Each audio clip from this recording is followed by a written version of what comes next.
لڑاؤ اور حکومت کرو کی پالیسی پر عمل کرتے ہوئے کھڑا کیا ہے۔ اس میں دونوں شریک تھے، قوم پرست رہنماؤں میں سے غفار خان صاحب، ان کے چیلے چانٹے،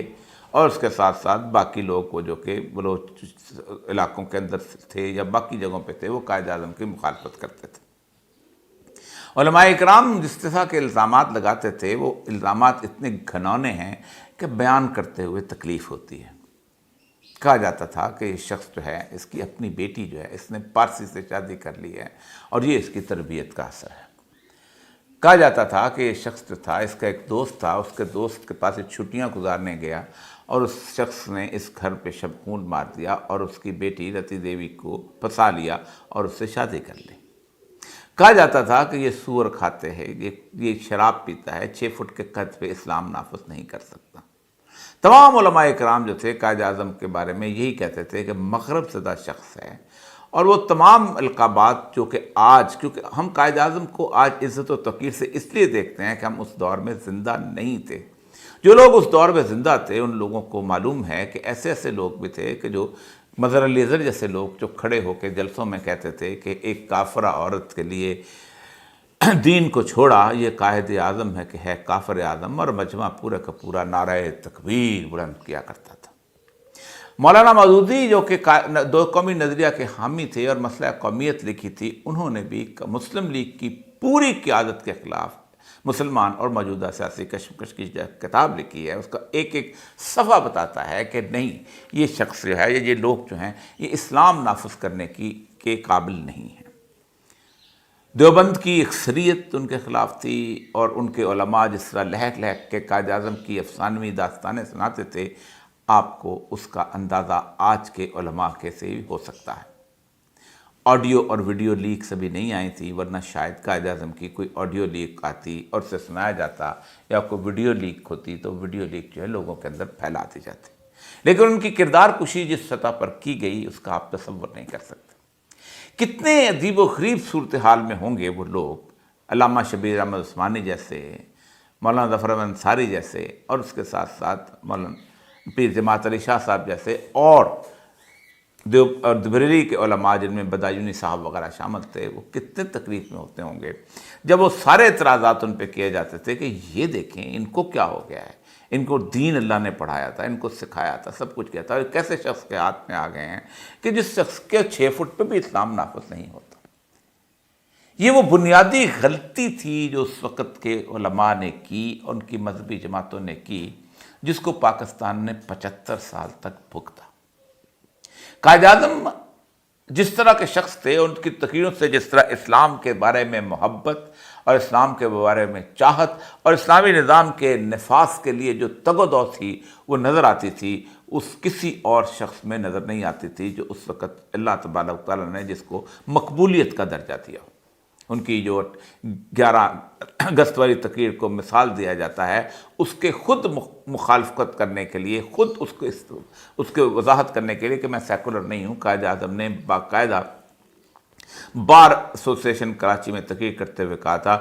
there are people who creating mischief that we will abandon the Sharia law۔ بہت سے لوگ ہیں جو اس وقت ایک شرارت کر رہے ہیں کہ ہم شریعت کے قانون کو چھوڑ دیں گے۔ شریعہ law is as applicable as it was 1300 years ago۔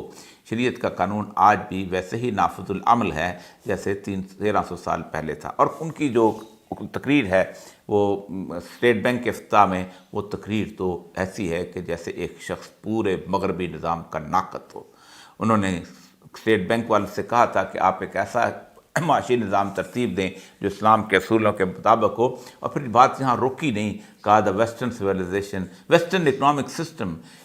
has created such a mess that only a miracle can save this universe from it۔ کہ اتنا گند ڈال دیا ہے مغربی نظام نے کہ جس سے شاید کو معجزہ اسے بچا سکے۔ یہاں تک تنقید کی کہ 2 جنگیں بھی اسی مغربی معاشی نظام کی وجہ سے ہوئی ہیں۔ اس وقت قائد اعظم کا اگر یہ علماء ساتھ دے دیتے تو قائد اعظم کے ارد گرد وہ لوگ جو آج 11 اگست کی تقریریں لہراتے ہیں اور جو کہتے ہیں کہ قائد اعظم ایک سیکولر تھا، قائد اعظم کبھی سیکولر نہ ہوتا۔ اس کی بنیادی وجہ یہ تھی کہ تمام علماء کرام بنیادی طور پر جو اپنی اپنی سیاسی مذہبی تنظیمیں رکھتے ہیں، یہ سمجھتے ہیں کہ جب تک وہ اقتدار کی کرسی پر خود نہیں بیٹھیں گے اس وقت تک اسلام نافذ نہیں ہو سکتا، اس تک اللہ کا کوئی قانون نافذ نہیں ہو سکتا۔ ہم ہوں گے اور ہمارے احباب ہوں گے تو وہ ہوں گے۔ اسی طرح ان کے درمیان آپس کے اختلاف اس قسم کے ہیں کہ اگر کوئی دیوبند کا عالم جو ہے وہ اگر خلافت کی کرسی پہ بیٹھ جائے تو بریلوی اس کو نہیں مانیں گے، اور بریلوی عالم بیٹھ جائے تو دیوبند کے لوگ نہیں مانیں گے۔ ان کی یہ اتنی بڑی غلطی تھی جس کا بھگتان 75 سال تک لوگوں کو بھگتنا پڑا، اور پہلے 1.5 سال کے اندر ہی ان علماء کو اندازہ ہو گیا کہ قائد اعظم ہماری غلطی کی وجہ سے قائد اعظم کے ارد گرد وہ یونینسٹ لوگ اکٹھے ہو گئے تھے، کیونکہ قائد اعظم کے پاس پھر اور لوگ موجود نہیں تھے کہ جن سے ہمیں 1.5 سال جد و جہد کر کے جیلیں کاٹ کے یہ منوانا پڑا کہ یہ ملک اسلام کے نام پہ بنا تھا اور قرارداد مقاصد جو ہے وہ منظور کروائی گئی۔ یہ عجیب و غریب کہانی ہے، اور اس کہانی کو آگے اگر ہم لے کے چلیں تو پھر اس کے بعد پاکستان کے اندر کوئی اتنا بڑا پاپولر لیڈر نہیں آیا۔ خود ذوالفقار علی بھٹو صرف سندھ اور پنجاب تک محدود تھا۔ کے پی کے میں، جیسے اس وقت سروہ سرحد کہتے تھے بلوچستان میں، وہ ایک اجنبی تھا۔ وہاں پر صرف اور صرف نیشنل عوامی پارٹی اور جمعیت علماء اسلام کی حکومت تھی۔ دونوں صوبوں میں انہوں نے ہی حکومت قائم کی تھی۔ ایسٹ مشرقی پاکستان جہاں قائد اعظم جو تھے ان کی مسلم لیگ قائم ہوئی تھی، وہاں بھی ذوالفقار علی بھٹو کو کوئی پہچانتا نہیں تھا۔ شیخ مجیب الرحمن وہاں کا، جسے کہتے ہیں بلا شرکت غیر حکمران تھا، جس نے 162 سیٹوں میں سے 160 سیٹیں حاصل کی تھیں، اور وہاں اس کی اپوزیشن تک موجود نہیں تھی۔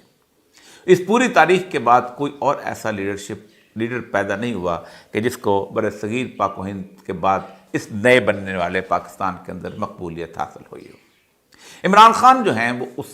ایک 24 سال 25 سال کی اسی طرح کی ایک لمبی جد و جہد ہے، جیسے قائد اعظم کی تھی ویسی جد و جہد ہے۔ کبھی مقبولیت ہوئی کبھی نہیں، وہی کیفیت جو کہ 1936 کے انتخابات میں قائد اعظم کی تھی کہ پورے ملک میں ہار گئے تھے، شاید 2 یا 3 سیٹیں حاصل کی تھیں، اسی کیفیت کے اندر آئے۔ لیکن 10 اپریل کے بعد عمران خان کو اللہ تبارک و تعالیٰ نے ایک مقبولیت عطا کی۔ اس وقت وہی غلطی دوبارہ دہرانا ایسے ہی ہے کہ جیسے ہم 1947 کی وہی غلطی دہرا دیں کہ جو اس وقت دہرائی گئی تھی۔ لیکن آج بھی عالم وہی ہے،